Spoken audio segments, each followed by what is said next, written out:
We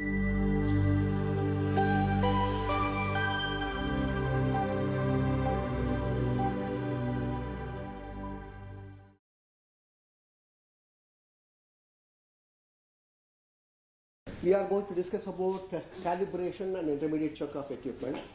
All of you are from accredited laboratories. You are all stalwarts, so you know what is calibration and intermediate check.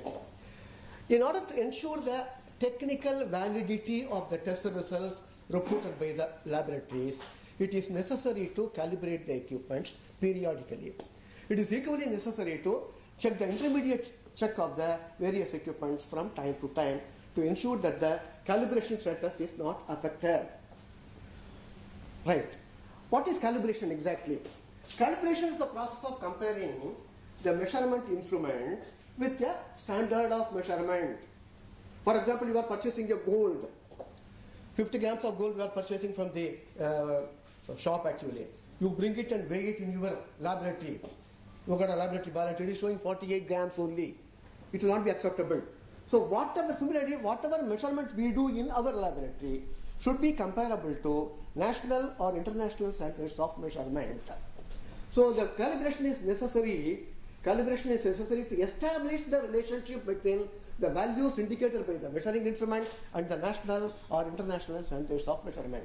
So whatever the reference standard you are using for calibrating the equipment or certified reference materials or reference material, that should be reputed, that should be valid, that should have, as far as possible, traceability to national or international standards of measurement.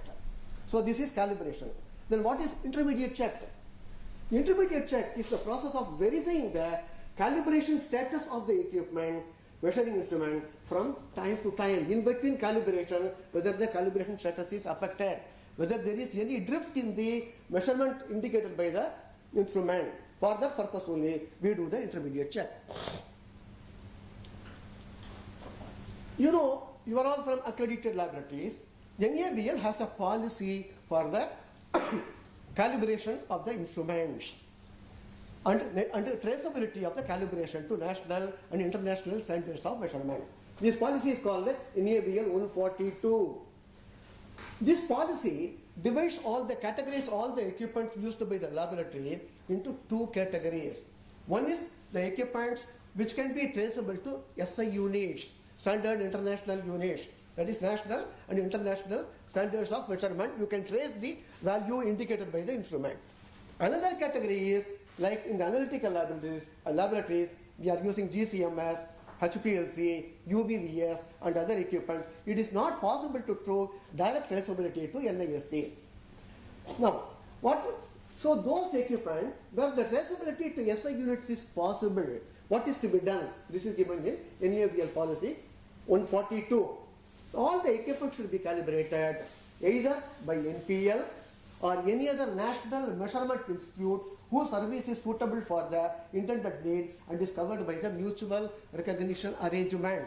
Either NPL US, NPL India, NPL UK or any other national measurement institute which are participating in interlaboratory comparisons among the different countries. You can calibrate the equipment directly by this institute. Alternatively, you can calibrate the equipment by any of the accredited laboratories, NABL accredited laboratories or UCAS accredited laboratories or any laboratory which is accredited by APLAC, ILAC or IASE or European Cooperation for Accreditation. It is okay.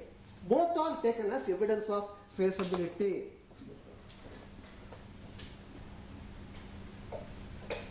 They go for auditing the laboratories. If the certificate is given with NABL symbol or ILAC symbol or UCAS symbol, it should be acceptable. That itself is an evidence of traceability. In addition to that, they are asking for traceability. It is not required at all. So if the laboratory equipment is calibrated by any NABL accredited laboratory, that itself is providing the traceability. So as assessor, NABL assessor, we should not ask for once again traceability data. Second category of equipment where traceability to SI units is not possible. For example, aflatoxin content and other banned aryl amines, cadmium content. Direct traceability to this thing may not be possible sometimes.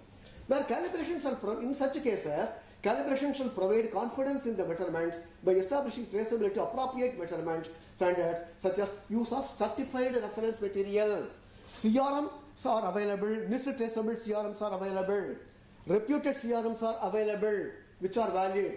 Use of certified reference material provided by a competent supplier to give you a reliable physical or chemical characterization of a material. You have to use matrix CRM. Wherever matrix CRMs are available, you have to use matrix based CRM only. Where matrix CRM is not available, you have to spike the pure material, what is available. Suppose we want to find out aflatoxin content in milk. So we have got CRMs of aflatoxin only. So we have to take milk sample which is free from aflatoxin content. We have to spike in the milk sample and then see what is the recovery. During the calibration, this is what is to be done. So once again, use of specified methods under consensus standards is necessary when you use the CRM or RMs. In some cases, it is not possible to get the equipments calibrated by NABL accredited laboratories, nor pure CRMs are available, valid CRMs are available, valid RMs are available. In such cases, NABL 142 says that you can use pure chemicals, what is available on earth. So when we go as assessor, we cannot say CRMs are not available for such a parameter. European Union, American developed countries, they are going on adding more and more hazardous goods in the banned list. For some of them, CRMs are not available. For some of them, reference materials are not available. Then how do you test in the laboratory for the presence of or absence of these analytes? In such cases, NABL permits you to use what ultra pure chemical, whatever is available as on today, apply the correction factor for that. You can use that. If that, in addition to that, what you have to do in such cases where calibration is not possible, you have to participate in a suitable program of interlaboratory comparisons. Normally, as per NABL requirement, laboratories have to participate once in 4 years for each test parameter for each product. For such equipments, where calibration, direct calibration by NPL or NABL accredited laboratory or CRMs are not available, in such cases, you have to participate in interlaboratory comparisons or proficiency testing at a higher frequency level to ensure the confidence in the test results reported by the laboratory. Okay. Now, whenever you do attempt calibration in your laboratory, what are all the things to be taken care of?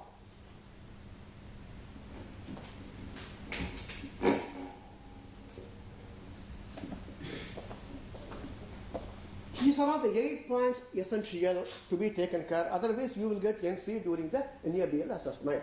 Whenever you attempt calibration in your laboratory by yourself, instead of getting your equipments calibrated by NABL accredited laboratory or by others, you have to make sure of these 8 points. Number 1, trained and authorized manpower. Suppose in your laboratory, somebody postgraduate, MSc gold medalist from Mumbai University is joining today. Will you allow them to test the sample of aflatoxin content from tomorrow onwards? No. You will have to give him training. You have to evaluate the effectiveness of the training. Already tested samples you have to give for that. Whether he is getting the results match, which is matching with the results reported by the other laboratories, you have to see that. Then only you will authorize him. Calibration is supposed to be a hi-fi activity. It is supposed to be superior to testing. So you cannot allow any calibration by your laboratory people unless and until they undergo some sort of formal training. After giving the formal training, evaluation of the effectiveness of the training should also be done. Then only you can attempt calibration. That is the first and foremost thing. Number 2, documented procedure. How to calibrate the volumetric glassware. It is not simply take an empty volumetric glass, weigh it, fill it up with water, see the difference in water, divided by the density of water, that is the volume. That is not the one. You have to document the procedure. What are all the precautions to be taken? I am going to discuss in detail about volumetric glassware calibration today.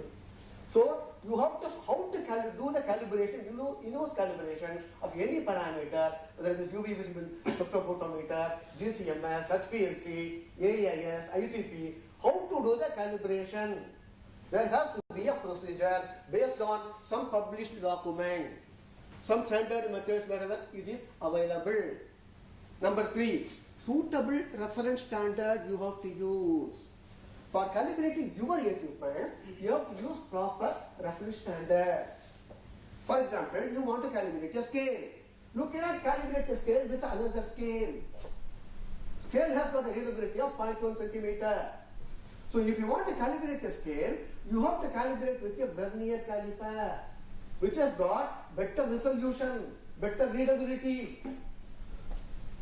Similarly, for calibrating analytical equipment, you should have proper CRMs, ultra pure chemicals, where the values are given by reputed organizations like Dr. Ehrenstoffer, Chemical Center, where suitable reference standards or reference material should be available. Next is, whenever you do calibration, multi-point calibration should be done covering the working range. I was auditing a laboratory. They have calibrated the scale by NPL. I could not accept it. I had to give them the major NC. They have calibrated the 60 centimeter scale only at 60 centimeter. Are we using the 60 centimeter scale only at 60 centimeter? Suppose you calibrate the balance only at 200 gram capacity balance, only at 200 gram. Not acceptable. You have to cover the working range. Some laboratories, they calibrate from 1 gram to 200 gram. But they are using the balance for preparing the solutions of the certified reference material at 25 milligram, 10 milligram. At that point, the equipment is not calibrated. So it is not acceptable. Whenever you go for calibration by external agencies or by yourself, you have to make sure that multi-point calibration of the equipment is done covering the working range. At whichever point you are using the equipment, that should have been calibrated. Next is estimation of the measurement uncertainty.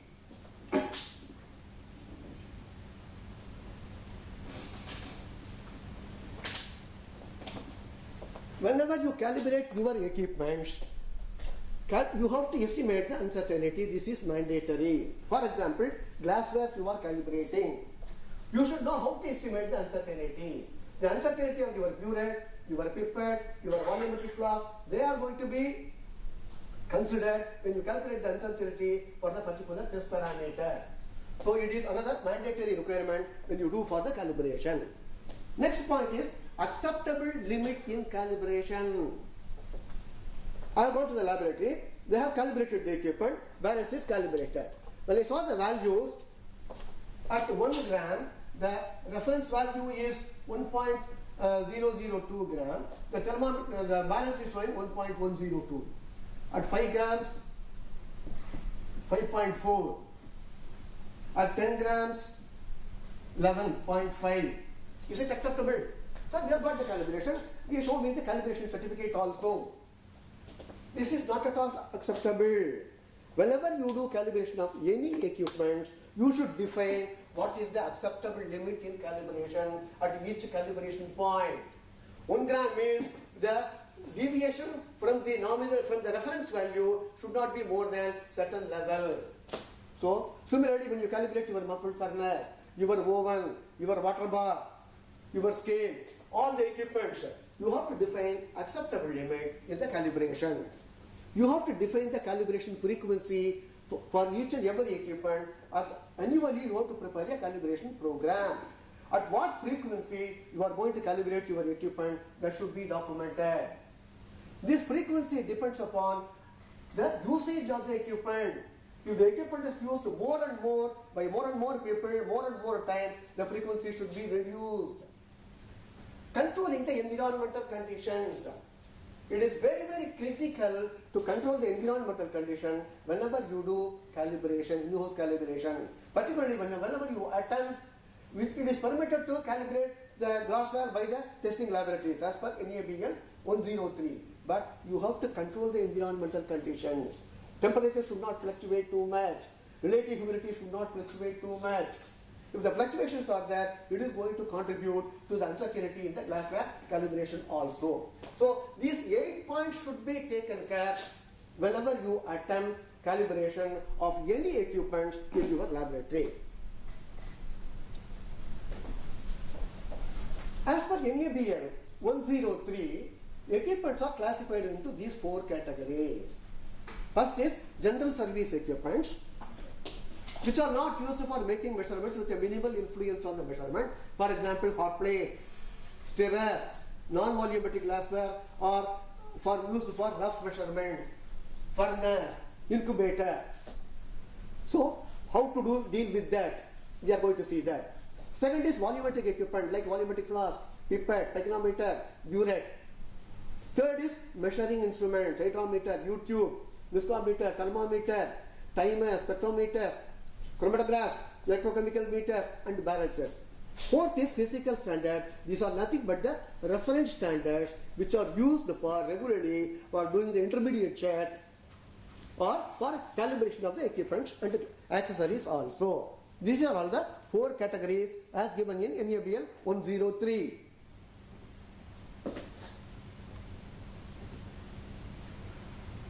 Okay, it's not going further.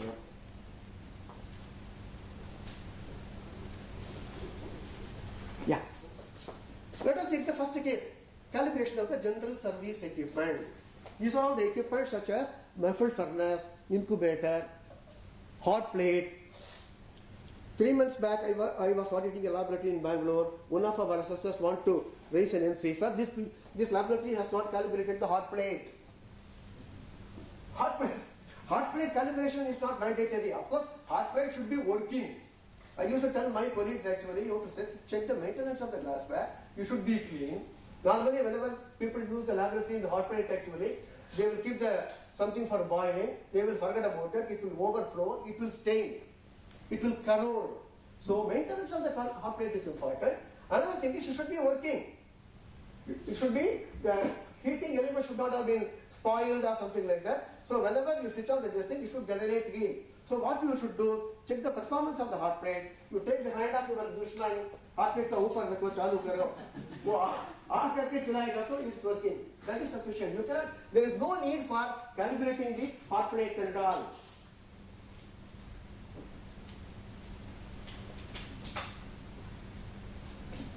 But water bath, muffled furnace, oven, incubator, you will have to calibrate. If the test method says you have to maintain temperature of 37 plus or minus 1 degree centigrade. Whenever you do color phosphorus preparation, in case of chemical testing, we do that. Whenever you extract formaldehyde, 40 plus or minus 1 degree centigrade, ban the aryl amines or aflatoxin content at 70 plus or minus 2 degree centigrade, it is necessary to calibrate the general service equipment. You can use proper reference standards and you can do the in-house calibration of such equipments. But provided you take care of the earlier 8 points I told you, if you take care of the 8 points, you can attempt the calibration. Next is calibration of volumetric equipment. Volumetric equipment like burette, pipette, volumetric flask, etc. You have to do by the gravimetric method only. For the highest accuracy, measurements can often be made by mass depending upon the properly calibrated weighing mechanism with the traceability to accredited calibration laboratories in India or abroad rather than by volume. Some assessors, they say that one set of glassware you get it calibrated externally. All the remaining glassware you do yourself or you do with the model, whatever you are having with that. That is not correct actually. The measurement uncertainty by volumetric method will be very, very high. So whenever you calibrate any of the volumetric glassware, burette, pipette, volumetric flask, you should do by gravimetric method only. That means by weighing using suitable balance of suitable capacity and the sensitivity only you have to use it. Gravimetric method consists of weighing the volumetric apparatus under calibration when empty and again when full. The procedure adopted the use of reference links or marks to have the purpose to provide an exact measure of the liquid volume, and the draining or drying procedures that should be followed carefully because they all affect the measurements. I am going to discuss a little bit in detail about this. We are going to have a demonstration of the volumetric glassware calibration also this afternoon. The difference obtained in the weighing measurements gives the mass of contained or delivered liquid. In case of the burette, it is a delivered liquid. In case of the volumetric class, it is the contained liquid. NABL has published a document N2204 which is freely downloadable from the website of NABL. What type of balance you have to use for calibrating different volumetric glassware, it is given there. For volume in the range of 100 microliter to 10 ml, you have to use minimum 0.1 mg balance is required. For volume from 10 ml to 1000 ml up to 1000 ml volumetric class, you can use 1 mg balance is required of suitable capacity, of course. For volume in the range of 1000 ml to 2000 ml, 10 mg is required. So you should have proper balance. For micropipette, you need a micro balance if the volume is less than 10 microliter. Dual range balances, which are giving 5-digit balances, are available. They are up to 40 or 80 grams, they will give 5 digits. Above 40 or 80 grams, they will show 4 digits, metallic balance, sartorius balance. Such balances can be used for the volumetric calibration of micropipette in the range of 10 microliter to 100 microliter. For volume above 100 microliter, you have to use 0.1 milligram or 4-digit balance is good enough. These are all the frequency of calibration of the equipments broadly given in accordance with NABL 103. Instruments such as balance, hydrometers, viscometers, thermometers and timers, they should be done by accredited calibration laboratory only. Don't attempt balance calibration by you unless you have got proper reference standard. Minimum F1 class weight you should have. Weights can be broadly classified into 7 categories. The weights used by different laboratories, calibration laboratories and testing laboratories can be broadly classified into 7 categories. These are E1 class weight, E2, F1, F2, M1, M2 and M3. NPL is using E1 class weights. Calibration laboratories, within the laboratory, they are using E2 class weights. When the calibration laboratory, they come to your laboratory, testing laboratory and calibrate the balance, they use F1 class weights. As per NABL 103, whenever you do intermediate check of the equipment, as per the new document NABL 103, you have to use minimum F2 class weights you have to use. You cannot use weights which are conforming to M1, M2 and M3.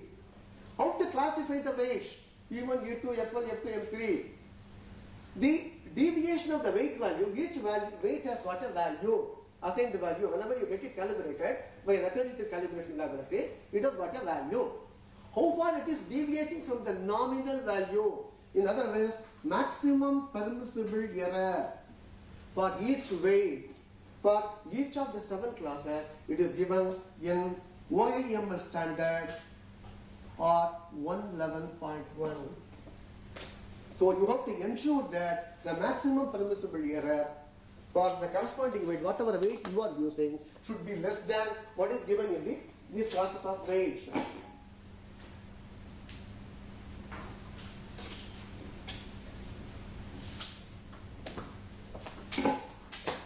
Okay.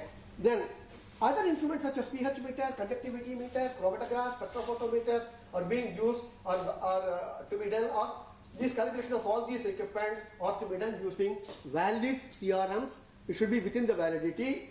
Reputed CRMs, wherever Mr. Traceable, other traceable CRMs are not available, you can use reputed CRMs also, or traceable reference materials.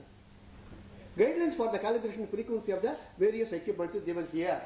Balance you have to calibrate at least once in a year as per the requirement of NABL 103. Weights have to be calibrated once in 2 years. It is given in Annex B of NABL 103. Oven, incubator, furnace once in a year. These are all to be done by accredited laboratories only. Water bath to be done once in a year. Of course, if the usage of these equipments is more frequent, you may have to calibrate them more frequently also. This is the minimum frequency required. So for calibrating water bath, you can do the calibration provided you have a documented procedure, you cover the different point, you calibrate the uncertainty also, you can use suitable reference standard, or use suitable thermometer of proper readability.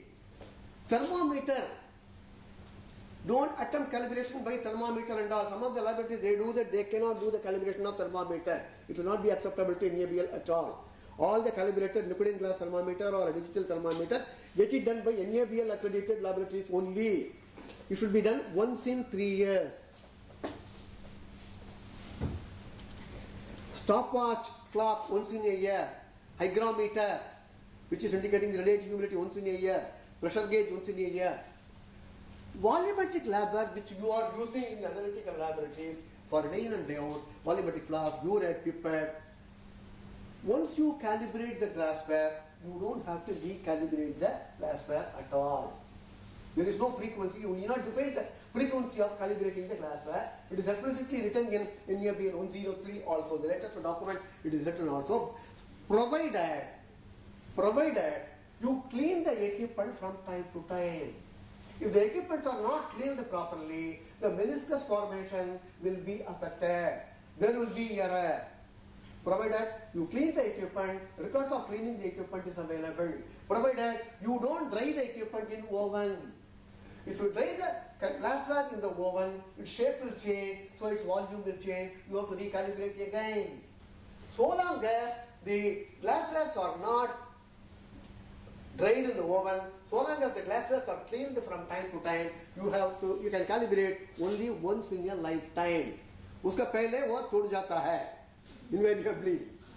Micro pipette, of course, you have to calibrate once in a year. You can do in-house calibration provided with suitable balance is required, which we have already seen. UV visible spectrophotometer, IR spectrometer, FTIR, and calorimeter, you have to do quarterly. Once in 3 months, calibration is mandatory. What you do calibration? Photometric absorbance, wavelength accuracy for the working range, you have to see that. Further, you have to use suitable CRM. You cannot calibrate these equipments by NABL accredited laboratories.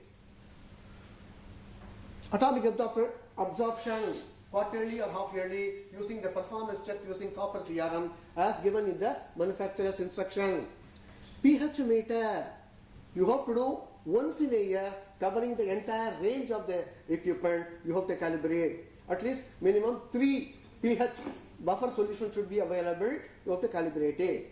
Similarly, conductivity meter once in a year you have to calibrate using available CRMs.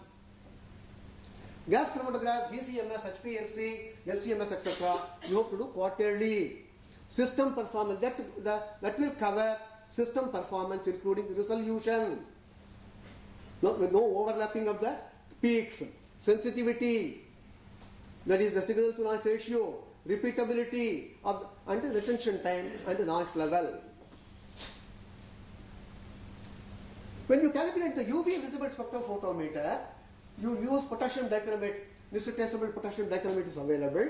With that you can use it. You know the methodology already. I am sure you have got the method. It is given in the different IP, BP, USP and dollar is given also. This is used for absorbance calibration. For wavelength calibration, either you have to use holmium oxide filter or holmium oxide solution. If you have got a holmium oxide filter, glass filter, it has to be calibrated only once in a lifetime. You need not calibrate the holmium oxide filter again and again, so long as they are not subjected to extreme temperatures. If holmium oxide filter is used, it has to be calibrated only once in its lifetime, provided the storage conditions are not extreme. Apart from this, you have to do sterilite calibration also using potassium chloride at 1.2% volume, weight by volume. When you distill the water, absorbance should be more than 2%. So these are all known to you. Anyway, they are giving you the training notes. I thought it will be used as a ready reckoner. So wavelength calibration, if between 200 to 400 nanometer, it should be within plus or minus 1 nanometer, and more than 400 nanometer, 3 nanometer is allowed. Similarly, absorbance, when you do with the potassium dichromate, measure the absorbance at a different wavelengths. What is the permissible range? I have given here. You know already about all these things. Next is how to calibrate volumetric glassware.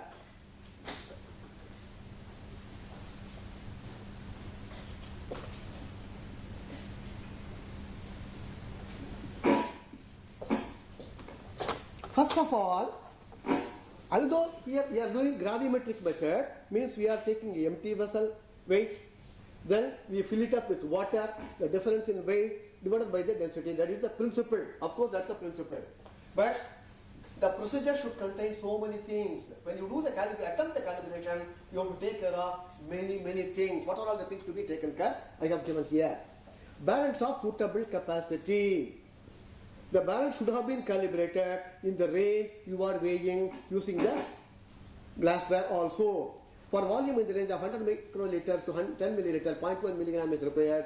This I have already seen, we have already seen. For volume in the range of 10 ml to 1000 ml, 1 mg is required. If it is more than 1000 ml volumetric class or up to 2000 ml volume, you have to use 10 mg readability is good enough. You have to use reagent grade water. Any water you cannot use. The water should be of reagent grade, free from TDS. Otherwise, the density of water will be different, because we are going to divide the whatever weight we are volumetric method. What is the weight of water divided by density of water? If the water is not of reagent grade, the value will be wrong. The value of volume which we are going to calculate will be wrong. So it should be of ISO grade 3 water or reagent grade water meeting IS requirement IS 1070. You have to use calibrated weights complying with the minimum F1 class of weights. Already I told you about the class of weights. So you may have to use weights also. How we are going to use the weight, I will tell you a little later now. Then you have to control the temperature, relative humidity and atmospheric pressure. You have to measure also. The volume is going to be affected by the temperature, relative humidity and atmospheric pressure. Prior to calibrating the glassware should be cleaned thoroughly. You should be air dried. The glassware to be calibrated, the reagent grade water which you are going to use for calibration, the balance which you are going to use, they should be conditioned in the standard testing atmosphere of 23 plus or minus 2 degrees centigrade and relative humidity of 50 to 85%. At least for 4 hours the water should be kept, the glassware to be calibrated should be kept, because of the glassware has got the property of expanding and contracting. So it is necessary to condition for a minimum period of 4 hours. Then intensity of light should be above 250 lux. These are all the requirements given in NABL 12204. So whenever we fill it up the volumetric flask or burette fill up that, we are going to see that if the intensity of light is not good enough, there can be error, there can be mistake. So you can ensure the intensity also. Precautions should be taken when you do the calibration. Clean glassware, no staining at all. Temperature stabilization of the glassware, balance, water and weight. This is to be done at least for a period of 4 hours. Weighing is done using the container with lid. Suppose you want to use the volumetric flask. In case of burette, actually, you have to collect the water in a receiving vessel and then weigh. Whenever you weigh, the container should have a lid, particularly if it is having water. Otherwise, water will go on evaporating. The balance reading will never stabilize. Although it looks silly, but these are all the precautions you have to take. Otherwise, your value will be different. Ensure water is free from air bubbles. Whenever you fill it up the water, volumetric flask, there should not be any air bubbles in the volumetric flask. There should not be any droplets of water on the sides. This means if there is a droplet of water here, its weight also will be counted. No droplets of water on the sides of the glassware. No wetting of the upper area of glassware. Suppose you are putting the water through the sides. There may be a water film on the sides. So you have to wait till the entire water is coming down. So these are all the precautions you have to take when you calibrate your volumetric glassware. Then how to do that? The entire procedure I have given here in a nutshell. What is to be done is,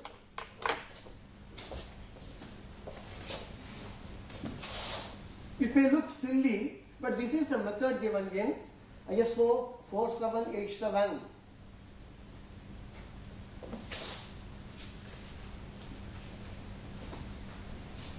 Suppose you want to calibrate a volumetric glassware.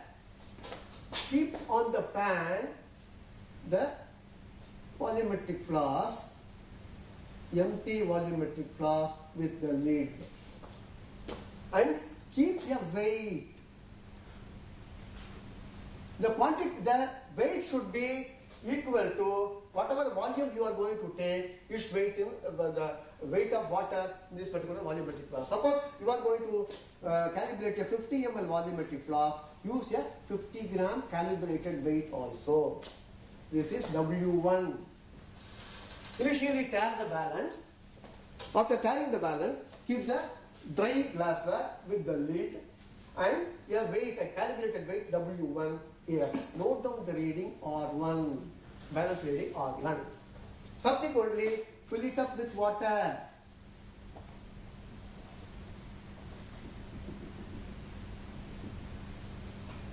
Of course, it is provided with the same lid. There is no film, no air bubble, no air droplets on the side. All these things you have to do. You have to ensure if there are any air droplets with a filter paper or blotting paper, you have to remove it. Okay? Then you have to keep a smaller weight. Here, this is a bigger weight. You have to keep a smaller weight. This is W2. Note down the reading R2. Okay? Then mass of weight in water is equal to R2 minus R1 plus W1 minus W2. This is done in order to eliminate the uncertainty contributed by the balance. Otherwise, you have to take the uncertainty of the balance also. So the uncertainty of the weight will be very, very small, whereas uncertainty of the balance will be slightly more. In order to eliminate the uncertainty contributed by the balance, this method is adopted.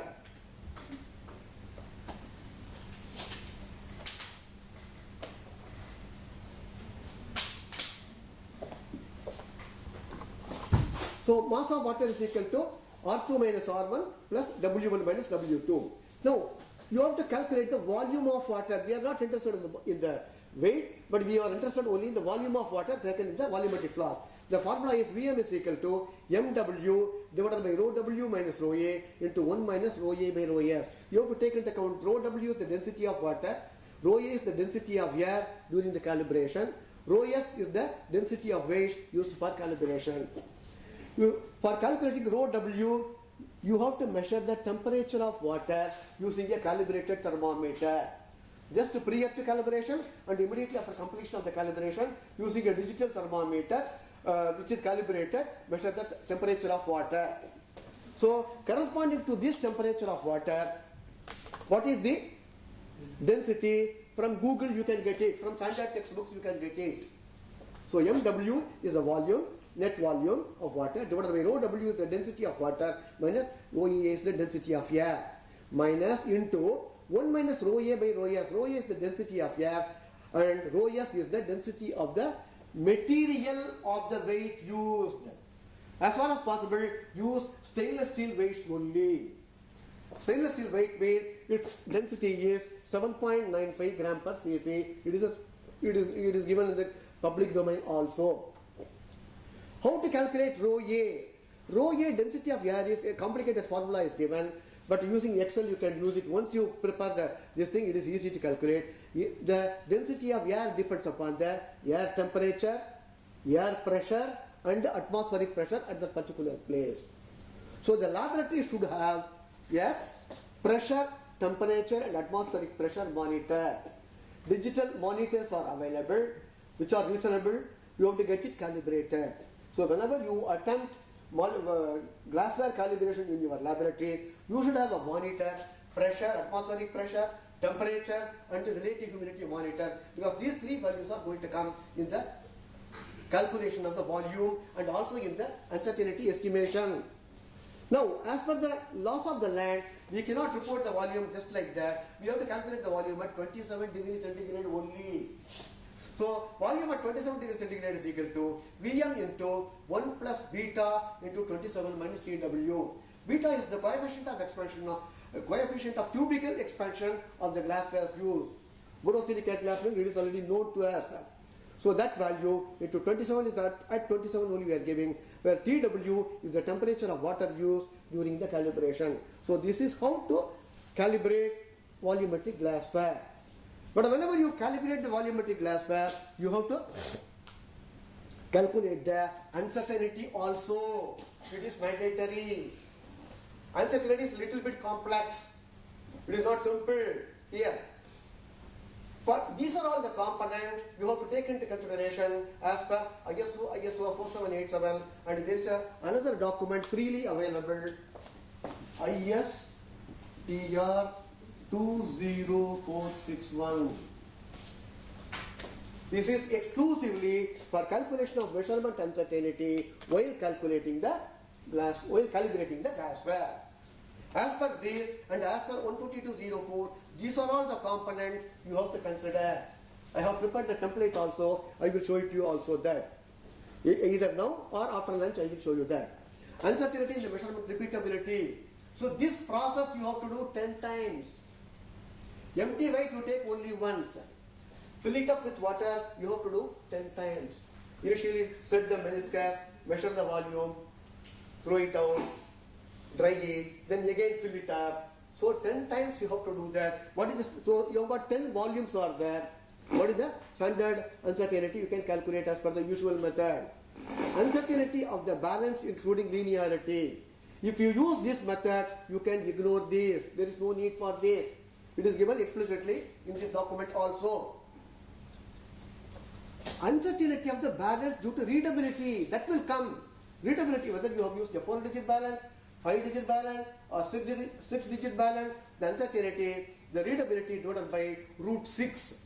That will be the weight. That weight has to be converted into volume. So what is to be done? I will tell you that. Uncertainty in the water temperature measurement. The major components out of all these components is, this is uncertainty in the measurement repeatability and uncertainty in the water temperature measurement.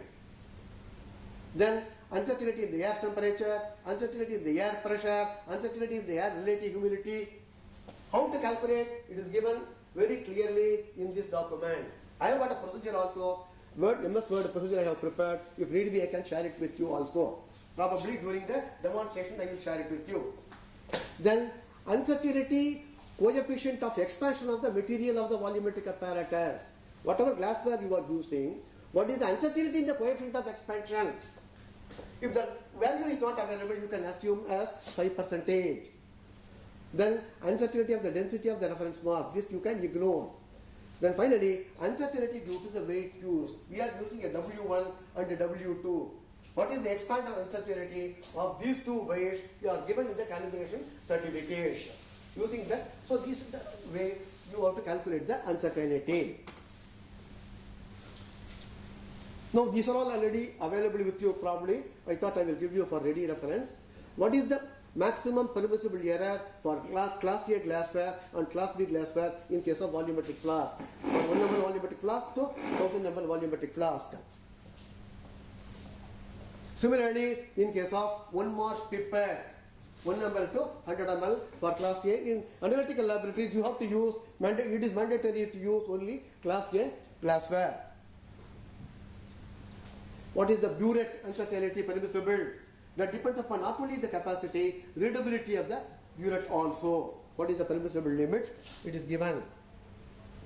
Now, ISO 8655, probably in the earlier, if it is training notes are given, I is written IS. This is ISO 8655. This gives what is the maximum permissible error in case of whenever you do in-use calibration or whenever you do intermediate check actually. What is the maximum permissible error for reusable plunger type and also disposable plunger type? These are all the values given here for 5 microliter, 20 microliter, 100 microliter, 2000 microliter. If it is D1 type, reusable type, this is the permissible tolerance, and if it is D2 type, disposable type, this is the permissible tolerance. Now, next comes intermediate check of equipment. Intermediate check is different from calibration. Calibration is more rigorous, whereas intermediate is not that much rigorous. You need not take so many trials. In case of intermediate check, you need not take trials, so many trials. You need not calculate uncertainty during intermediate check. But for calibration, you have to calculate uncertainty or calculate uncertainty also. Intermediate check of equipment is performed to ensure that the calibration status of the equipment is not affected.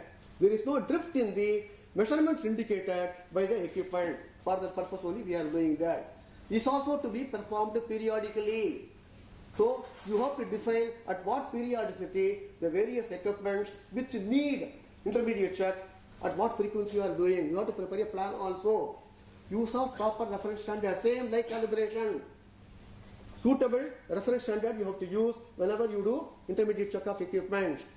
This is a requirement of 5.5.10 of ISO 17025, whereas calibration is a requirement of 5.5.2 and 5.6 of the 17025 standard. Not to confuse with the internal quality checks. Dr. Nair has told you before my session, he has talked about in detail about internal quality checks. Intermediate check is different from internal quality checks. Internal quality checks is for the laboratory, for the test parameter, whereas intermediate check is for the individual equipment, which is what is needed in 5.5.10. For whenever you do intermediate check, you have to define acceptable limit. Don't do it mechanically. Many laboratories, they do balance intermediate check. What mistake they do is, they write that at 1 gram. They do at 1 gram, 5 gram, 10 gram, 20 grams. What is the balance reading? 1.004, 5.006, 10.007, 20.001. So we have done intermediate check. It is a requirement of 5.5.10. It should not be done mechanically. Why we do intermediate check? Whether there is any drift in the calibration status of the equipment. So you have to define acceptance limit. Without defining acceptance limit, mechanically you should do. How to define acceptance limit? You can use M1 maximum permissible error for M1 class weight as given in OIML or 111. So you have to define. Number 1, you have to see it should not be done as a ritual. Number 2, you should not see the deviation from the nominal value. Many of the CA laboratories, they see from the nominal value. No, that is wrong.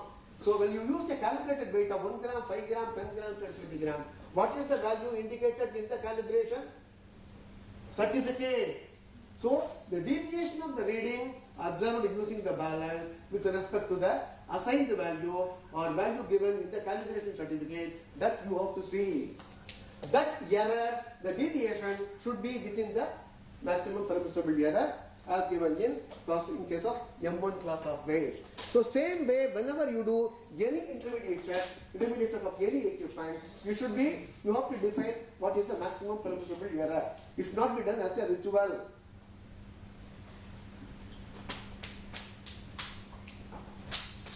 So whenever the difference is more than the maximum permissible limit, you have to register as a non-conforming testing work as per 4.9 of ISO 17025 standard, and you have to take proper corrective action. You may report results wrongly also. So what is the frequency of intermediate check? It is given in NABL 103. I will quickly go through. Balance, you have to do once in a month, covering the working range of the balance. If you are using the balance for weighing 25 milligram of CRM for preparing the solution, the intermediate should take care of 25 milligram also. You have to use minimum F2 class weight. If you do not know the class of weight, whatever weight box you are using, throw it out. Purchase minimum F2 class weight box, you have to use it. Otherwise you can get MC. Oven, incubator, at least once in a month, use calibrated temperature indicator, thermometer. Once in a year you have to do that. You have to use ice point, use ice prepared using distilled water and at other points of use. You have to do the thermometer. Calibration validity is for 3 years normally. You can define for within the 3 years, every year, using ice point or some other point of use, boiling point of water, you can verify that. Volumetric glassware, Durate pipette, there is no need for intermediate check at all. Provided you clean the glassware from time to time, records of cleaning the glassware is available. Provided you don't dry the glassware in oven. Don't dry in oven at temperature above 50 degrees centigrade. UV visible, spectrophotometer, colorimeter, quarterly. You have to use proper CRMs. Atomic absorption spectrophotometer. Every time, each time of use, you have to use the CRM, ECMS. You have to check the signal to noise ratio, retention time, linearity, LOD. Depending upon the use, you have to decide the frequency. You have to use the CRMs. pH meter, conductivity meter, you have to each time of use, you have to check with your CRM, one CRM. Micropipette, you have to do micropipette, you have to do the intermediate check at least once in a month. Clean the micropipette and using suitable balance, similar to calibration, you check the micropipette volume is within the limit, acceptance limit. So the comparison of calibration and intermediate check is use of suitable reference standard. In both the cases we are using suitable reference standard or reference material is required. In both should be traceability. Wherever traceability is possible, you should have traceability. You have to have a procedure.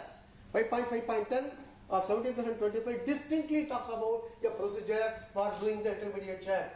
How do you do the intermediate check? At what frequency? What is the acceptance limit? Which are all the equipment you do the intermediate check? There should be a program and frequency for calibration as well as intermediate check. Acceptance. These are all the similarities for both calibration and intermediate check. These are all required. Differences. No need to calculate uncertainty for intermediate check. It need not be done rigorous. If you do only one trial, also okay. Whereas in case of calibration, 10 replicate readings are to be taken. So calibration is done as per 5.5.2 or 5.6 of 17,025, whereas intermediate check is done as per 5.5.10 of 17,025. Intermediate check of reference material, it is given in 5.6.3.3. You should not be confused with intermediate check of the equipment. Reference materials also we have to check it. How do we check? We are using suitable equipment. Whether the egg has come from the hen or hen has laid the egg, we are for using the equipment only. So this is performed to ensure that the concentration of the RM is not affected. This should be performed periodically. You have to define the frequency. Use proper equipment to perform the intermediate check of the reference material. Suppose you have prepared a working standard solution. You are using for 3 months. At least once in a month, the concentration, you have to check it using the chromatographic equipment. Not to be confused with internal quality check, which is given in 5.9, and the intermediate check, which is given in 5.5.10. Here also, you have to define acceptable limit. Don't do it mechanically. Suppose 50 ppm you have prepared. You are using it for 3 months. Second month you are injecting, you are getting 47 ppm. Can you use it? So there should be acceptable limit here also. Whenever it is exceeding, you have to register as a non-conforming testing work and take proper corrective action. So that's all I have to say. You can ask your questions.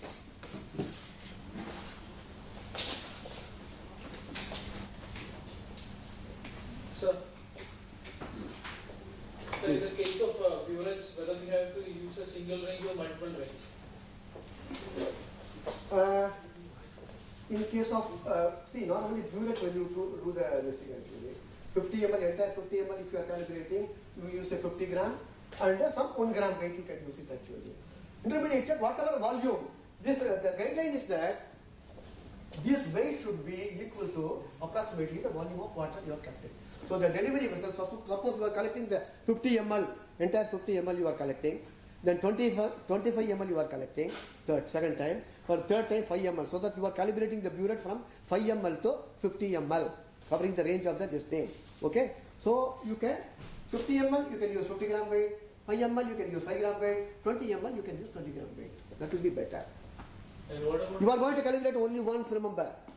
You are not going to calibrate again and again. No need. Yeah. And what about the W2? W2, any weight you keep it, smaller weight, 1 gram weight. Only thing is make sure that this is of stainless steel make. Both are of stainless steel make. This should not be aluminium weight. Because some of the brands, some of the weight bar, they give aluminium weights also. Because as you see in the formula we are using rho S. Rho S is the density of the material of the weights used. So if it is stainless steel, you can use 7.95 gram per cc or 8 gram per cc. question, sir. Yeah. If we are using tiny glassware and the supplier provides us with a certificate, Okay. then also we have to. If it is having traceability, no need to calibrate again at all.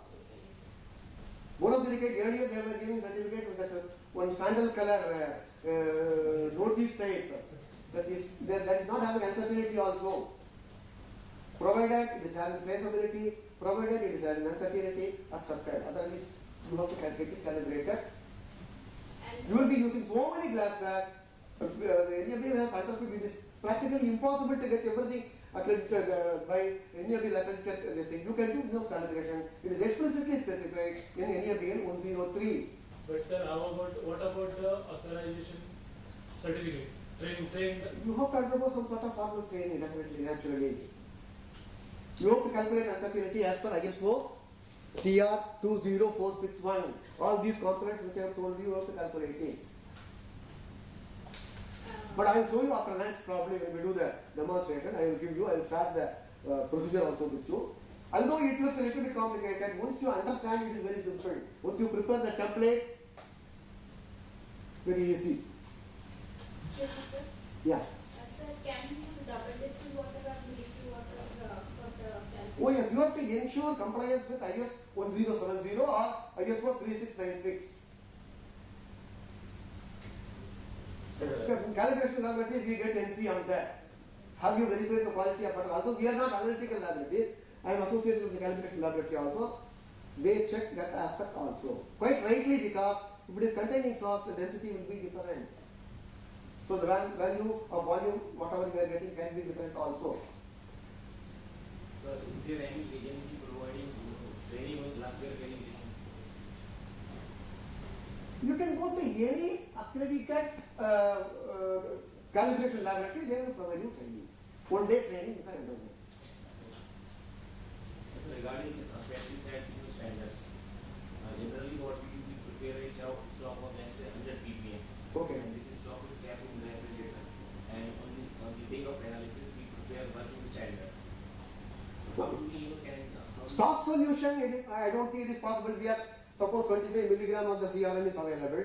Using the entire 25 CRM, we are preparing 1000 ppm, this thing we are preparing actually. But only the working standard, when you dilute it and keep it, because of evaporation, the concentration can be different. So probably once in a month or once in 15 days, you have to check the concentration of the working standard. Sir, one thing more. Yeah. Sir, you said that volumetric glassware you need not calibrate. Again, no. Again. You have to keep a record of the cleanliness. Like Yes. How do you clean? There has to be a procedure. Just a procedure is The right. procedure and record. Record of Evidence. right, sir. Evidence of cleaning. That we clean it daily. Daily, What kind of log? depending upon the frequency of use, you have to clean. See, normally I don't raise NC like just like that. See, everybody can create the record, fabricate the record. If the glassware you see that, तो हाथ में तो उसने कल ही clean किया था, अरे यार कल ही clean किया तो इतना clean कैसा हो सकता है? The objective is that if training is that it can affect the meniscus formation. It will not be exactly U-shaped. So you have to create some records depending upon the usage again. Sir, can you use the glassware if it is dried below 50 degrees centigrade? Probably, yes. Probably. So you told that it is not to be. It is, that's what it tells that NABL document. Probably if it is dried below 50, okay. But the best thing is use acetone. Whenever you clean glassware, use acetone and air dry, that will be better, safer. Sir, in the last slide, they are showing intermediate check of CRM, sir. Yeah. For that also we require an acceptable limit. Actually, otherwise it becomes a ritual. Yeah. Any check, whenever any check or any calibration, it should not be done as a ritual. You have to compare with something. Why do we do it? In order to make sure that the CRM solution has not concentration, is not affected. So there should be some. So originally when you prepare it, you might have injected 50 ppm. What is the area? Every month you are doing it. How much difference is there? You define say 2% and 3%. how I can confirm the percent like throughout? So you have to inject it in the equipment again, chromatogram. Suppose it's a chromatogram. You see the chromatogram area. The moment you prepare fresh, what is the area of 50 ppm? Certain quantity you inject it and see the area. Then after 1 month you see that. After 2 months you see that. After 3 months you see that. Once the area is coming down, don't throw it down. Beyond the limit. So maximum I can get 5% like that. 5% may be more. 5% also may be more. Maybe 2% or. So there are no specifications for this Acceptable strategy. Acceptable strategy. Accept. Because lab can put it Yeah. on their own. Yeah, that should be related to your uncertainty actually. What accuracy you want, how much it is all related to your accuracy. What level? ppm level, ppb level, ppt level. It is mandatory to calibrate all the glasses, type A or type B. Definitely yes. So long as you are going to take the standard method says you have to take 25 ml of water. If you are using any glassware, it should be calibrated. Approximately, for example, pH of aqueous extract. Okay, pH of 100 ml you take in case of children's garments. We have to take the pH of aqueous extract. For all the exported garments, we have to undergo the pH of aqueous extract. Here, the standard says to take 2 plus or minus 0.05 grams of the fabric from different portions and put it in 100 ml of water, conical flask. Keep it in shaker for 2 hours. Decant the solution. Measure the pH. Here, I need not take a volumetric flask or calibrated volumetric flask at all. Calibrated unit or pipette I need not take at all because whether it is 100 ml or 99 ml or 101 ml, pH is not going to be changing. But when you are making up a solution, instead of 100 ml, if it is 99 ml volumetric flask, it is going to affect that. So you have to apply our common sense also.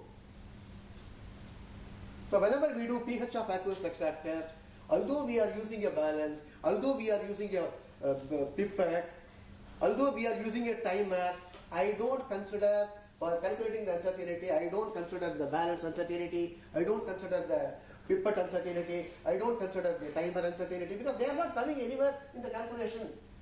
I consider only pH meter uncertainty, that's all. Otherwise, you have to use calibrated glassware only. If it is only approximately you have to take 100 ml, then no need to use the calibrated glassware. You can use measuring cylinder.